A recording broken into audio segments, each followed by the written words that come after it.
everyone, and thanks for tuning into another video in our Road to the World Champs series.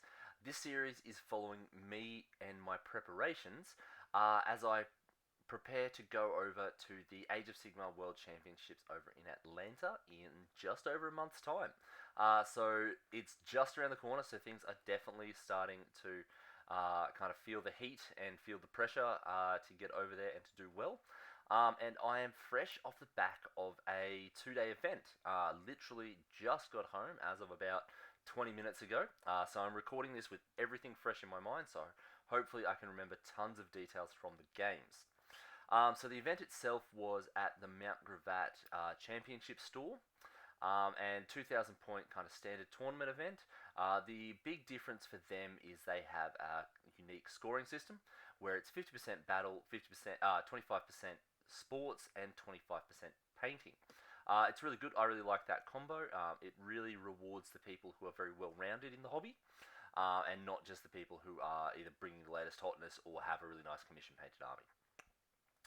So my list was the Silverneck list I've been practicing fairly extensively.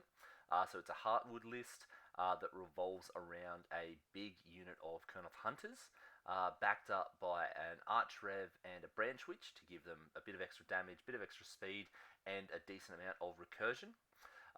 Combine that with 2 more units of Swords and Drycha as kind of small mobile threats, and then 2 units of 5 Tree Revs rounds out the list and gives me the kind of the mobility to really go after those battle tactics.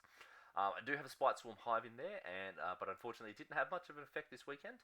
I got very unlucky on the 2-ups in one of the games. But getting into the games, my first round was against a Slaanesh player named Matt. So he had the whole stack of Bliss Barbs. So he had Be'lakor, Contorted Epitome, big unit of Bliss Barbs, 2 small units of Bliss Barbs, a unit of Bliss Barbs Seekers, and a unit of the Slickblade Seekers, so the melee cav as well. It was a really fun game. He gave me a little red frog every time I accepted a temptation dice, so I got a whole 1 red frog, which was better than nothing, so that was awesome. But really close game. It ended up a 31-21 victory to me. We both really kind of jockeyed for position early, but the turn that he needed to kind of commit to get a lot of damage in, I managed to redeploy a single Kurnoth Hunter that was the only one left after a turn of shooting, to kind of block him in and to force him into kind of a big blob. So all of his kind of pieces were in one spot, which is where he didn't want to be, because it meant that I could kind of bring everything in from multiple angles to do some damage and to take him out. So I got kind of a triple charge off on that turn onto multiple units. Because they were all in one massive blob, it meant that his multiple Unleash Hells weren't as effective because he had to do them all on the first unit that went in, versus being able to save them and stagger them and to try to chip away at every unit that came in and hit. But yeah, that was a really good game, really close game, a really good game to start the tournament. Matt's an excellent player, and I know he's quite experienced with that Slaanesh list, and it definitely kind of translated on the table. It was not an easy game by any means. So getting into game 2, I played a Slaves to Darkness player who was called Alec. He had a big unit of Chosen, big unit of Knights, a couple of units of Warriors, and then a couple of Sorcerer Lords, an Exalted Hero, and a Demon Prince. It was another really tight game at the start. He unfortunately had horrible luck. I was a 1-drop and I gave him first turn. The very first thing that he went for was to roll on the Eye of the Gods table, and then promptly miscast and killed his Sorcerer straight off the bat. So that was some horrible luck from him early. His army was quite slow, apart from the Chosen when they kind of started popping all their buffs and getting all them up. So he kind of just moved up in his first turn. My second turn, I just scored some easy points and kind of just played back a little bit. I didn't really want to have to commit and go into him if I could make him come to me. Second turn, I gave it to him again. Once again, he had some bad luck. He charged some Warriors into some Tree Revenants, but didn't get a huge charge, and they were kind of boxed in a corner, so they couldn't get them all in. So he left him alive, so he failed another battle tactic, which was really unfortunate for him. And then from there, I kind of had moved up enough that I could start kind of chipping away at some of the other forces, so I was doing that. But the big turning point of the game was when his chosen got all their buffs, made a big charge, got into my big block of sides, and killed two sides, and then were wiped out. Because the sides can absolutely smack with the best of them. And that was one of his big hammer units, the other being his unit of Noble Knights, but they were more designed to tank a hit and just kind of slow and grind it down. Which into my Ren 3 Kernoth Hunters or my Mortal Wounding swords is not ideal. So kind of from there, it just kind of snowballed in my favour, and I took out a big win for that one, a 26-7. The third game on day one was against a fellow called Stephen, who was running Seraphon. Um, I went into this game knowing it was going to be very rough because I don't have a good game into Seraphon. I don't have a bad game, but he had kind of a very optimized list with lots of Raptidons, Croak, Slan, Troglodon, a couple of little other support heroes. Excuse me. Um, but it was a very very strong list, and I just knew my list would struggle with it. In addition, the table that we were playing on had no really good terrain for me to really utilize my overgrown rules. So that made it very difficult to be able to pressure his castle. And he played fairly defensively, and it kind of showed in the scores. He beat me and took it out 22 to 14. With how the game went, I'm very happy with that score. It was a very kind of rough game. He had really strong dice early and got a lot of the rolls that he needed. He did have a little bit of bad luck with a single battle tactic. He needed to kill Drycha with an endless spell, and even with a Ravanax with the reroll, he couldn't do it. Just couldn't roll the 9 on 3 dice. And then the turn after that, he had actually teleported Croak behind my lines to do some damage, and he miscast his first spell. So with that as well meant that I could take out Croak that next turn, but it was only very much kind of a moral victory, not really anything that really could do have a bigger impact in the game. It was so late and I had so few pieces left. My fourth round, so the first game on day 2, was against Aiden, who was playing Beasts of Chaos, and he had brought an absolute ton of spawn. And these spawn are horrendous. Their big special rule is if you're within an inch of one of them, you're -1 attack, and that it stacks. So he was running them around in pairs, so my Kernoth Hunters, who have 3 attacks, go down to 1 attack, which is a huge swing. Incredibly annoying, especially because he paired it with a pair of Cockatrices, which have a mortal wound on a 4-up if you are within 6. And if you take a mortal wound, you only hit on 6s. So 1 attack, only hitting on 6s, is a massive, massive swing, and it neuters a lot of my damage. This was a very tight game, really tight.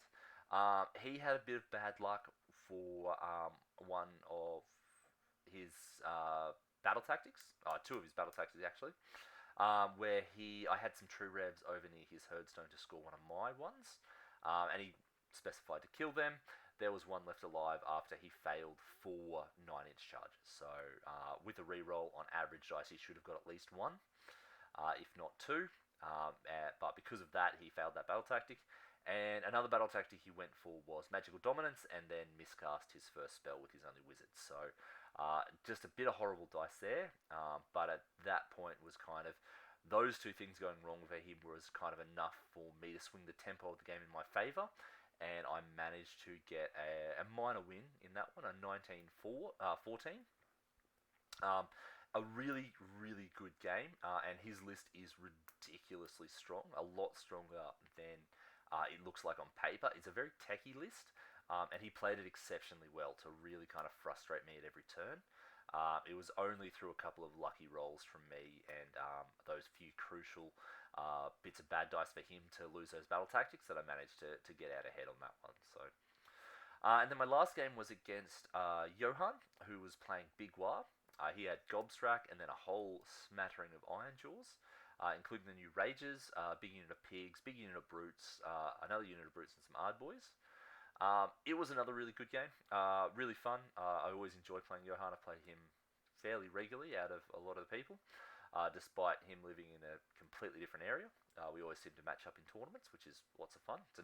It's a good, nice, clean game because we both know what the other one expects. So there's no gotchas, there's no surprises. We both know how to play each other and know what we want to see.